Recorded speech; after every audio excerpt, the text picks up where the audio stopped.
Hi there, good morning, my people. This is Kenny. I just felt the urge of doing a short video because of the noise around where I am. I might step backward a little bit. These are apartments.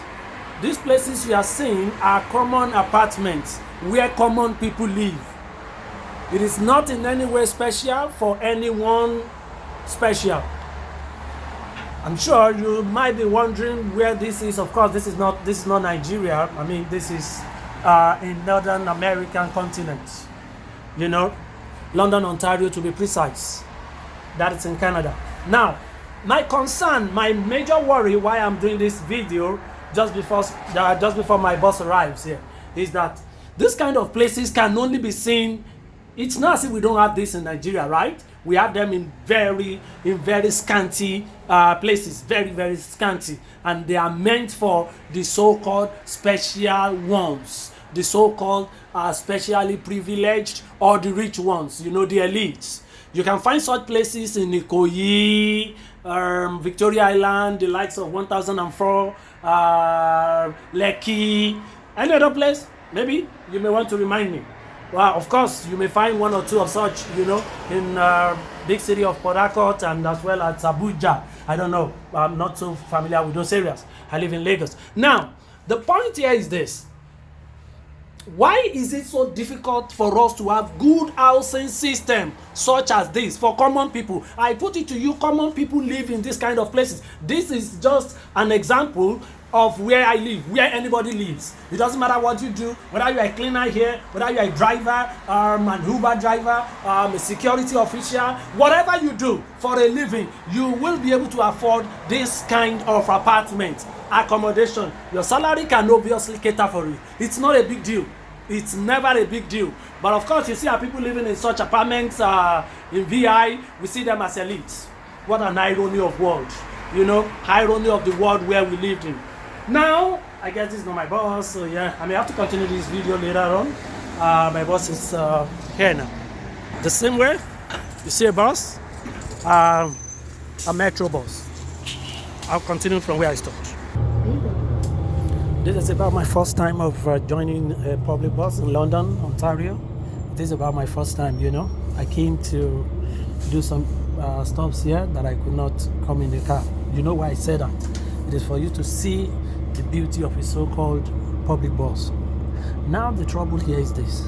You've seen the apartment that I was showing you earlier, and of course I could show you 1 million of such around here, and as well as anywhere and everywhere in London, Ontario. I mean, as well as the whole of Northern America, Canada, United States, United Kingdom, United Arab Emirates, France, Germany, mention them, all the developed countries. The main trouble here is this. Why in this world would a sane and serious government, leave serious business of governance in the hands of private individuals, extremely profit-oriented individuals? This is the trouble we're having. Such a boss as this in my country is being handled by, I don't know, private individuals, the downfalls of this world, the agberos of this world. There is practically no order. People cannot queue up the same way you see them queuing up here, trying to get on the bus. People cannot queue up, people cannot be orderly. It is never the fault of the people, mind you. This is not a blame of the people.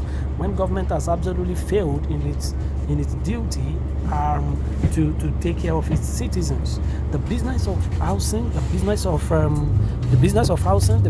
accommodation, the business of transportation should not be in the hands of private individuals. All the serious countries in this world do not leave private, they do not leave transportation as well as housing and accommodation in the hands of one Baba Jedidi landlord or Baba Emeka landlord or one Mr. Taju Danfo driver. Things cannot work There cannot be order in such a situation. I am just pained by the fact that we have people who have traveled all across the world, the likes of Fashola and the rest of them. Fashola has been a minister for many years, minister of housing and the rest. What has been the outcome? How many of such housing units has he put in place? Sorry, I'm losing that. I'm being distracted because of a couple of things here, as well as calls that are coming in. How many of such policies was he able to initiate that has ensured eruption of such great houses, great transportation like this? I'm not saying he's in charge of transportation, mind you, but he's in charge of housing. He's in charge of power. We don't see power. The same way with the transportation ministry. Why is it still in the hands of the private individuals? You can't see such great transportation running system or efficiency of running transportation system if all we see is just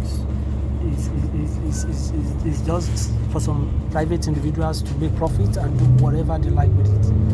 Government needs to rise up to its real cause. This is my point today. Government needs to rise to its real cause. Today, government is not handling transportation largely.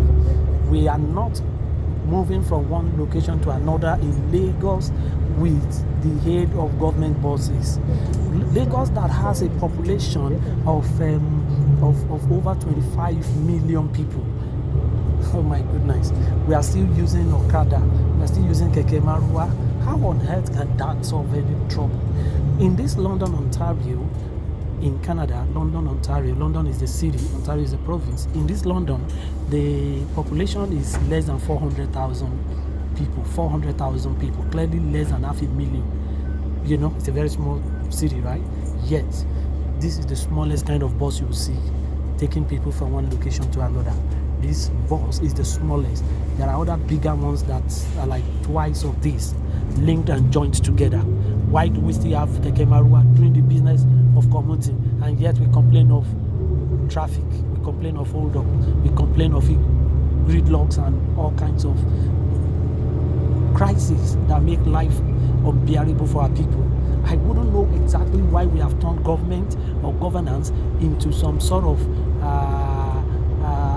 quadratic equation or into some sort of aeronautic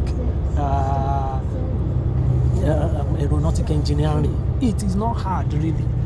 The trouble here is we don't have focused, minded individual in place.